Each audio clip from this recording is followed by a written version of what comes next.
Hi there, I'm Scott Mann. I'm a former Green Beret, keynote speaker, best-selling author, and playwright. And today on the show, we're going to talk about what if your deepest, toughest scar could actually change or save someone's life?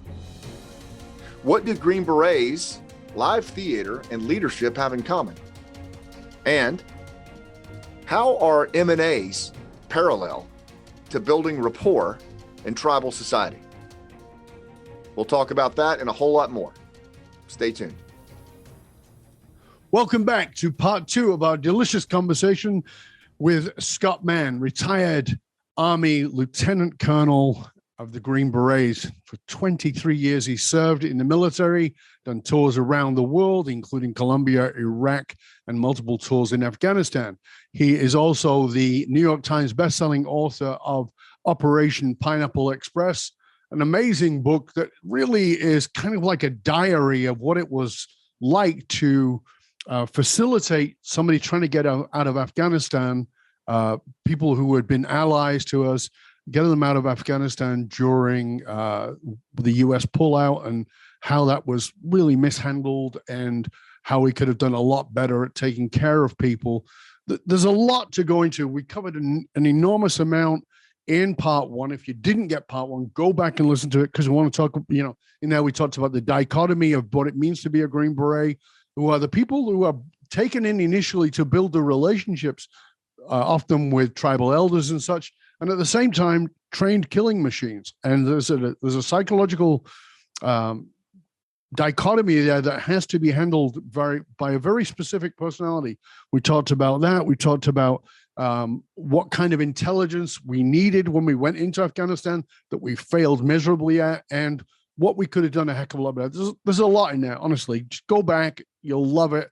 It's really very, very interesting. But what I want to come back to in part two of this is when we look at, we talked about in part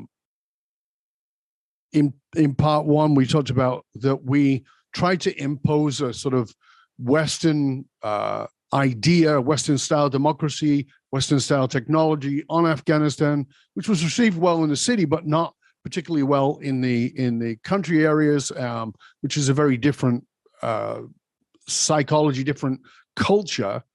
When you look at all that and you think about yourself, there's something for me that comes up that's really interesting, because this whole book, Pineapple Express, the trying to get people out, there's this transition of, we're an occupying force, we're Americans, we've taken on allies, we've made promises to those allies. Now we've dropped the ball, we're not keeping our promises. These people are clamoring to save their own lives, save the lives of their families, and that's what this book is about. Really, what happened to trying to get people to say the code word pineapple and be able to escape. But there's another piece here for me. What about the people who were left behind? I know you and your team and the whole operation, I think you said you got like 700 or 800 people out in 3 days, but there was a hell of a lot more allies than that, right? Right. Do you still have connection with that? Are you still aware of that? Are you still, like, the transition from being an occupied country under America and having, friends, allies, and then suddenly becoming, shit, now we are target on our backs? Yeah, absolutely. And I appreciate you asking that. There was probably close to 30,000 Afghan special operators alone who were carrying 95% of the combat load starting in 2014. The U.S. really pulled back in terms of unilateral operations, and the bulk of the fighting, the bulk of the dying, was being done by Afghan special operators with a few U.S. advisors at their shoulder. Right. But they were carrying the load. And frankly, they were well postured to carry the load into the future had we been willing to right size this work and do it as an advisory mission, like we have done successfully in the past. Yeah. And as a result of just pulling out with no warning, the Taliban were able to just roll into Kabul so fast that they got records at the Ministry of Defense where these individuals lived. Their addresses were compromised right out of the gate. So they had to run into their homes, grab what they could, if they could even go home. Imagine doing that in the middle of the night, just grabbing what you can do, what you can, just carry with your children in tow and nowhere to go, because they know where your relatives are. And the Taliban now started hunting commandos, Afghan special forces, special mission wing unit as prey. And over the last year and a half, volunteer groups, including ours, have paid for safe houses. We've, cashed in our kids' college funds and our pensions to pay for medical supplies, to move people to other countries, to pay for visas for children to be born. Basically, the Uncle Sam-sized problem of this humanitarian crisis has been thrust on the shoulders of veterans and their pension funds. And the level of moral injury, the injury on the soul, the violation of one's moral code by the people that we trusted has been enormous. I think we're on the front end of a mental health tsunami right now. We've seen suicides among veterans kicking up. We've seen depression, alcoholism. In fact, I think you can even look at recruiting. The Army missed its goal by 25% this last quarter. Public trust in the military has dropped from 70-some% to 56%. Starting on August 15th of 2021. So there are a range of issues that have come from this, but the one I'm most concerned about, besides national security, is the impact on our veteran mental health and this moral injury that so many of our folks, including myself, I think, are feeling really, really deeply. Yeah, I mean, I did a video way back, way before 2015, about the 22 suicides. And now I know that that's a gross underestimate. There's much more than that, because it doesn't account for so many other ways that it happens, including overdose. Yeah. So, but for me, from a psychology point of view, it's like, hold on a second, you've indoctrinated people into this is your life. Go over there and kill the enemy. Then you come back and you don't really facilitate how to operate back in the civilian world. I'm wondering two things. One about the vets, and I want to get to that in a moment. But the other thing I'm wondering about, like these special allies, these operators who were Afghani, who you get out of there, how do they adjust? Because you're at least coming back to your country. Yeah. They're going to another country. They're also got the PTSD and the war and all that. And they've been on the run from their own people. And they've tried to get their bloody families out and, lost everything. Yeah. And then they come to the US and maybe they're working in a grocery store or something. I mean, like, I can't even imagine the level of trauma at that for those people.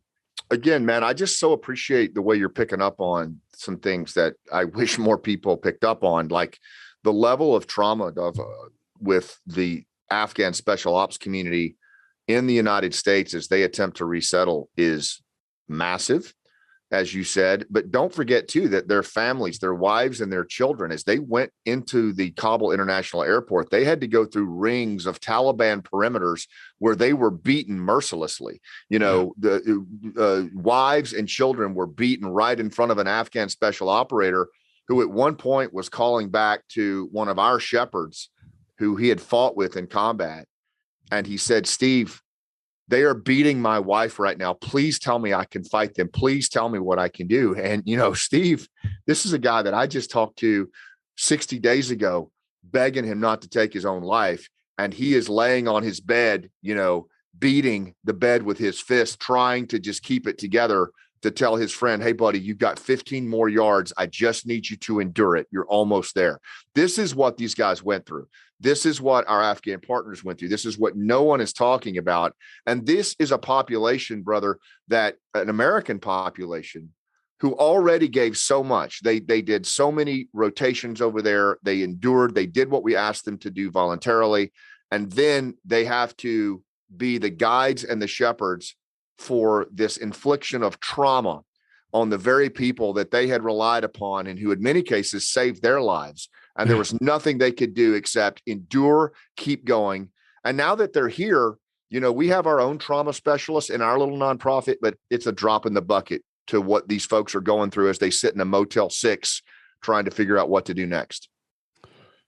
Yeah, I have often, I have many friends who are military friends who are vets, many. I've done some really good work with some of those vets in helping them to deal with their PTSD and deal with their trauma, along with some other people who actually work with Fort Bragg. And we've done some amazing work with them. But the challenge is that oftentimes, particularly for young soldiers, they're trying to treat the PTSD so they can send them back out. And I'm like, yeah, that's not really a good idea. So yeah, it's yeah. And if you add the moral injury to it, and that underpins, you add the traumatic brain injury, the levels of survivor guilt. I know for me, when I came out in 2013, it was within 18 months. And I was at the top of my game, top of my game. Within 18 months of coming home, I had lost all connection to my purpose, my identity. Being retired, I just walked around my house sometimes for days without cleaning up or showering. My kids I have 3 boys. If I walked in a room, my boys would get up and walk out of the room without even saying anything to me, because they didn't know what version of dad they were going to get in that moment. Right. And within 18 months, man, I was standing in my bedroom closet holding a 45 caliber pistol and no intention of coming out. I don't want to skip over that because I want people to get that. So here's a guy been running things out there in Afghanistan, been top of his game, and 18 months after retiring, has come home, is a horror show for his family, and you're standing in your closet with your gun to your head, waiting to take your own life or considering taking your own life. Yeah. And what I really want people to understand is this. And I know this I don't want this in any way to minimize what you're saying, but the key thing, there's a many factors here, but the key focus point is this: here's my identity, and now it's gone. And what I see across the board, I see it with leaders, I see it with the people I deal with who are CEOs and political people and advisors at the highest possible level in my personal practice with them, as well as military people, as well as athletes and entertainers and all those kinds of people. When you take somebody's identity away, you better give them something else to hang on to, because that identity is wired into their survival. If you don't believe me, think about the guy who blew himself up, the guy who strapped a bomb to himself. Identity is more important than life. We will give up our life for our identity. And if you now say, oh, well, you're retired, well, what am I? And you haven't given people a way to transition, why the hell wouldn't they stand in a closet with a gun to their head? And I don't think people are grasping this enough, that the identity crisis is so traumatic. It's more traumatic than being at war for this person. And if we don't give people a way to understand that and give them a way to identify a new identity that is more powerful, why wouldn't they blow their brains out? Can you walk us through that understanding of that to getting into that closet? Yeah, I mean, the point that it had gotten to in my life was that, you talk a lot about meaning. Mm-hmm. There was, what I can distinctly remember, it was just my entire life had been so purpose-based and so focused. And, literally since I was 14, I knew what I was going to do. I knew what I was. And all of a sudden it was just gone. And there was nothing in the civilian world. It was like changing planets.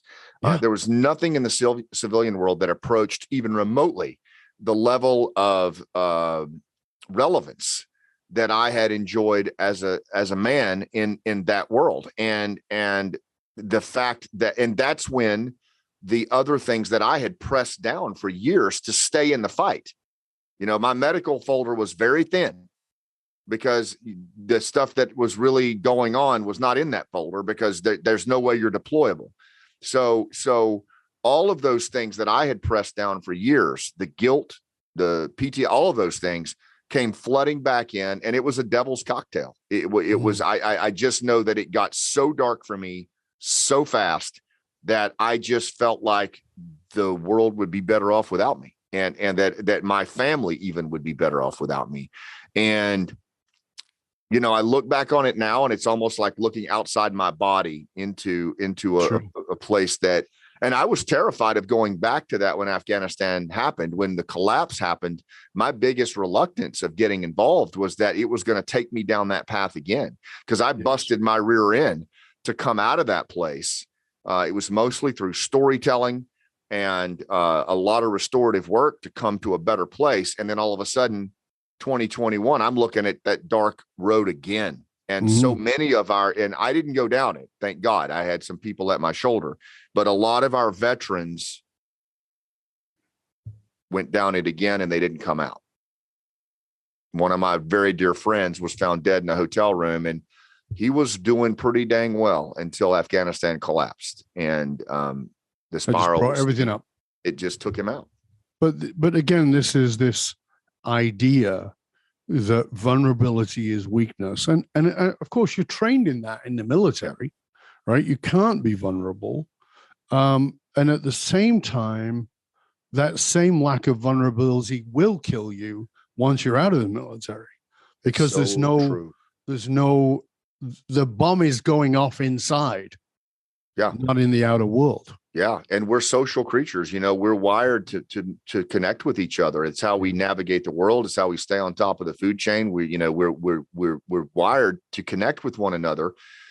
And, you know, the vulnerability you talk about, the other word I use a lot is relatability. I mean, the ability to relate to another person's pain and for them to relate to yours. And I'm telling you, what saved my life was I found a mentor who was a former NFL football player turned storyteller, turned playwright, turned actor, who showed me how to use storytelling as a way to heal myself, as a way to reconnect to my life's narrative, a way to make meaning out of even that. You know, I did a TED talk on what I just told you about, called The Generosity of Scars, and how to repurpose our struggle in the service of others. And, you know, that thing has helped a lot of people. And that was one of my most embarrassing moments, and really hard to talk about even today. But I know that telling that story I've had people come up and say, "Hey brother, I was in that closet too, man. Thank you." You know, and I think, to your point, in this world that we live in today, in this trust depleted, distracted, disengaged society, the ability to be relatable and vulnerable to other humans is probably one of the most competitive advantages we have in leadership. Yeah. It's really intriguing to me that, you know, you have learned this generosity of scars. And how many, what I wonder is how many veterans, because I know you've talked about how people have come up to you and said, thank you, blah, blah, blah. Yeah. But I wonder how many have taken that on. What I mean by that is, I wonder how many have said, you know, wow, that really helped me hearing that, and now I need to go tell my story. So that's a great question. My wife, Monty, and I, as a result of how much it saved my life, we founded a nonprofit called The Hero's Journey. And our nonprofit, this was before Pineapple Express Relief. We focus on helping warriors, first responders, and military families find their voice and tell their story as they transition out of service. And we have trained thousands and thousands of veterans and first responders on storytelling. Yeah. It's really the reason. And that, you know, we talked a little bit about my play, but I wrote this play because I wanted to demonstrate, as we tour around the country, to veterans and civilians how storytelling can transform everything. It can bridge gaps that were otherwise just you can't bridge them. And so we tell stories from the stage, and then right on the heels of that, we call it our emotional breaching tool. It really opens the audience. It opens veterans up to our storytelling workshop that comes right in behind it. And we have trained story coaches in each of these communities we go to that share storytelling techniques after they've seen the play. So now they're opened up, they have that emotional access that's necessary, and then they can start to explore their own narrative. We have our own trauma interventionists in the room with us. So some have my friend, but we have a long way to go. There's 800,000 Afghan war vets alone that are not getting help at all, probably. And storytelling work is something that we're going to try to really scale up. That's beautiful, and I really appreciate you doing that. I think that storytelling is a magnificent healing process, particularly following Campbell's model of the hero's journey. To understand, because, to use a Dovism, you are either refined or you're defined by the events. And so if you're defined by them, you stand around and you tell those stories as if that's you. Yep. But when you're refined by them, the hard rock is pushed against the wheel of life to reveal the diamond that you are. And that hard rock is brutal and it's painful, but it's the only way to get to the diamond. It's so true. By recognizing that within ourselves, we can share with others. I know that you are being pressed against the wheel right now, but there is a diamond within there that can, and my wife and I also run a training program for speakers called the Authentic Speaker Academy. And it's the same principles. It's based on Campbell's work because it's so healing.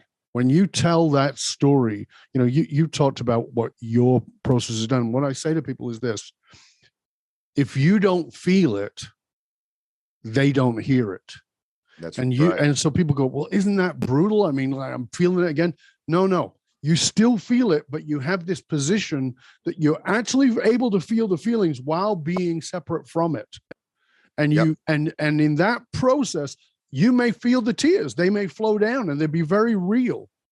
But that is what touches people's hearts. And I say to everybody all the time, listen, I can tell you one of the best therapies in the world. And they go, what is it? I go, find a movie that makes you cry. Find a movie that makes you laugh. Find a movie that inspires you. Who didn't watch Rocky the first time and feel like we could conquer anything? We were inspired by that. Who hasn't watched a movie about something that was tragic and wept? Who hasn't allowed those catalysts allow people? I had a leader I worked with for years, and he said, I just don't cry. And I was like, well, that's not healthy. And he goes, no, I don't. I'm trained not to. He was ex-military, trained not to. I don't cry. And I said, well, can you watch a movie with your wife? And he goes, nope. And I go, why? And he goes, I don't watch movies with anybody. And I said, why? He goes, I watch movies on my own. I go, why? He says, because then I can feel what's there. Yeah. Like that movie on his own was permission. Okay, you can feel it's safe. It's safe. Donald Trump talks about when his brother died. Remember, his father was a narcissistic sociopath, Trump's father. And when Frederick Jr., which is the brother who died, Donald Trump didn't cry, didn't let anybody see him cry. He went to the movies, and everybody thought, what an asshole. No, he went to cry. People don't know that. Now, is he an asshole? That's debatable for some people. But we all need some safe place, and storytelling is that. And that you've got this amazing play now that you're walking out across the United States that's catalyzing this. Tell us more about the play, because I think this is, even if you're not military, although if you are, it's wonderful. You're not an ex-vet. If you're not a vet, you're not ex-military. Even if you're just a human being who's been through any form of trauma, even in your TED Talk, there's a piece of it in there. Yeah, it's catalyzing, not for military, but for dealing with our grief and our loss and our trauma. Walk us through a little bit about the play and why it's so important. Well, I was always taught by my mentor that stories are told in the service of others, and when we repurpose our struggles, our scars in the service of others, it's one of the most generous things we can do. And so he was always on me to write a play just to heal myself. He had done the same about his journey to the NFL.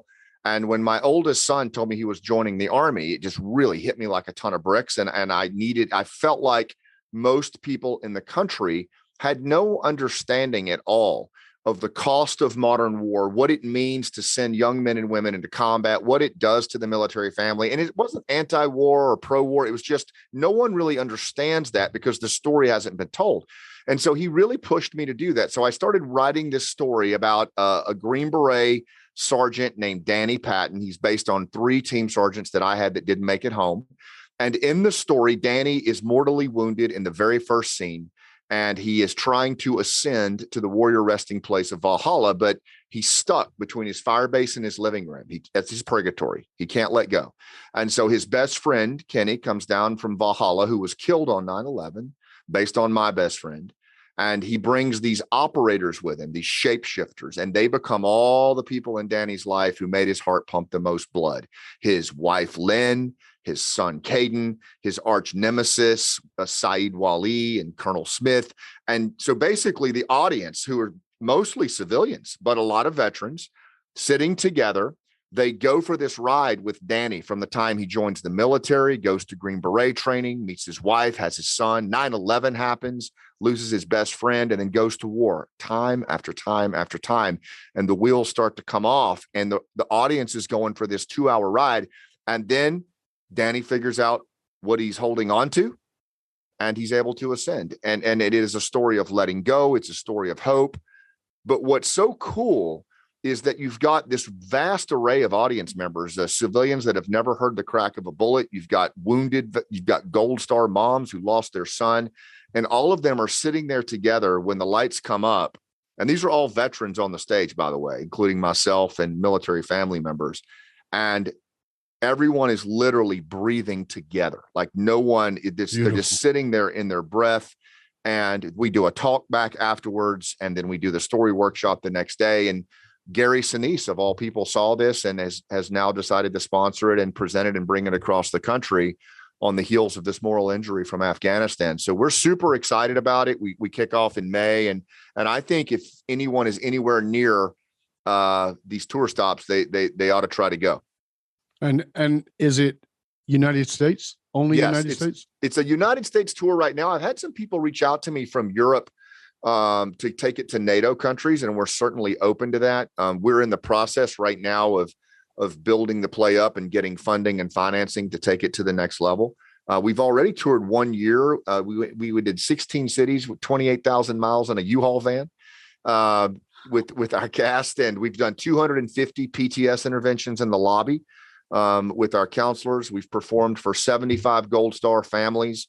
It's just, it's the coolest thing. It is old school storytelling with veterans and military family members. And I think what we're doing now on the front end of this mental health tsunami coming out of Afghanistan, it's sorely needed because there's really just not much else out there. Yeah, but this is the other thing, right? I mean, the VA estimates that there are 5.9 American veterans, 5.9 million American veterans who served during the Vietnam era, and 7.8 million who've served since the Gulf War era. That's 1990 onwards. Yeah. I mean, it's clear to me that, you don't have to be a psychologist to even see the impact on veterans. I mean, and from my point of view, I as I said, I've got lots of military friends, and I say, I'm a conscientious objector. I would never go to war. I'm not interested in going to war. Couldn't talk me into it. I've been a fighter. I was a boxer. I was a martial artist. I've done all those kinds of things. So I know how to do my version of combat. And it's not that there isn't things I wouldn't fight for. Of course they are. But at the same time, this ignorance of the impact on these people who have genuinely, very often coming from places like you talked about with no stop sign and no industry, and people who just went, this is a career move, and I'm going to get an education, I'm going to get to see the world, and I'm going to be patriotic and fight for my country, and who are just thrown on the garbage heap, for me, is just mind-boggling. Yeah. And that the military-industrial complex is serving weaponry and serving companies to make a lot of money, and abandoning these people is like they're fodder. It's very upsetting for me. And as I said, I'm a conscientious objector, and it's infuriating for me. Is your hope that, and I know I'm putting stuff on you here, but is your hope that in awakening this, in bringing this play forward, in having people read the book, in having people understand this, that they'll understand the vets' plight a little bit better as well? Not just that, like, how do we, like, because I see people voting for people, and I'm like, this person's brought down gun laws, and like, there's more. I mean, God, there's more shootings than there is days in a year these days. I mean, it's crazy. And then you've got people who are mentally unstable. I mean, there's so many things, and people are being dragged off to war by politicians who would never send their own children. Right. I mean, yeah. Sorry, I know I'm upset. No, it's very. I'm the same way, and it's my hope that if we're going to continue to, there are threats in this world, and there are, violent extremist groups, for example, 27 of them emanating out of Afghanistan right now because of the way we left. And if we're going to continue to send our young men and women into harm's way, then we damn sure need to understand at an emotional level the impact of doing that. It is not a Fortnite game. It is not something that you can just outsource to the same group of people generation after generation, and then abandon their allies and then ask them, their children, to do it again. And this is why I wrote Pineapple. This is why I pursue storytelling for my own personal reasons, from the stage and other the play, is because I want people to understand at a visceral, primal level what it feels like, as best you can, to lose your friend, to say goodbye to your wife, to get on that deployment airplane. And a lot of people say, well, folks could never understand that. Well, they can understand a lot of it through storytelling, and they can feel it. Well, that's uncomfortable. Good. Yes. Good. What you're feeling for 2 hours, 1% of the population is feeling for 20 years, or the rest of their life. And I believe that people can invest a couple of hours to emotionally couple with those who have lived this, validate it in their presence, and develop a shared perspective as a community, and talk about it, and talk about this the same way that you and I are talking about it right now. I'm a veteran. You're a conscientious objector. There is absolutely no reason on God's green earth that we can't have civil discourse around this topic and find ways to heal, to validate, and to move forward to better ground. And maybe I'm Don Quixote chasing windmills, but for me, it's given me purpose again. It's given me a direction. And more importantly, I've seen the impact at a human level, one at a time, for folks who have been moved by this, both civilian and veteran. So, I think it's, at least for my journey, that's the way I'm going to continue. Well, I want to say that I am very grateful that you're here with us and sharing all that on the show. But I also want you to know that I'm very grateful for the work that you're doing with those vets, because, it doesn't matter that I'm a conscientious objector. I'm a human being, and I care about human beings. And I think that people cannot be thrown away like garbage. And so thank you for all that you're doing to make a difference in those lives, and to make a difference in the lives. Because again, this is another part of this. I know we're over time, but there's another part of this, which is making the difference in the lives of those who are impacted by it. You talked about walking in the room and your 3 boys walking out. Like, are we considering the impact on those families? You're talking about an Afghan ally trying to get to the gate while his wife and his children are being beaten. Like, talk about let's think about the trauma of those people as well. It's not all firsthand. It's a ripple effect that is magnifying out, and if we don't get a grip of this, I don't know that we can have any level of moral survival. I think we're just going to be so debased in who we are that we become just primal. And I think that we're better than that. So thank you again. I really appreciate you being here. Appreciate everything that you've shared with us. Again, please tell everybody where they can find out more about you, about the book, about your resources, and of course about the play, and how people can find out how they can go see it and where they can go see it. Yeah, absolutely. Thank you. Again, all of my body of work is at scottmann.com, 2 T's, 2 N's, and including information about the play. Last Out, Elegy of a Green Beret is the name of the play.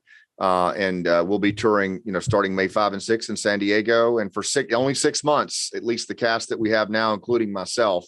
And then we'll be probably changing it out. So scottmann.com and get Pineapple Express, read the book, and come see the play. Thank you so much, Scott. It's been a pleasure and honor, sir. I hope you'll stay with us to the end. And for you, everybody else, remember that those who control the meaning for the tribe also control the movement of that tribe. Business and political leaders committed to positively shaping the political and business landscape know that we've got to tap into what drives human behavior. I am Dov Barron, and I show businesses and teams and leaders how to harness their emotional source code to move their tribe, because unified actualized meaning is the one single monolithic difference between mediocrity and greatness for all individuals and companies. I want to thank you for sharing the show with everybody you know. Till next time, stay curious, my friends. Stay curious about what you're seeing on the surface and the deeper stories below. Get curious about your story and how you may have a scar, but there is, as Scott talked about today, a great generosity in sharing that with others, that you become in service of others by telling your story, because it lets them hear their own story via you. I'm Dov Barron. I'm here to assist you tapping into your deepest meaning to reach that next level of clarity, focus, purpose, and profit in your life, in your business, and your leadership impact. And I am out.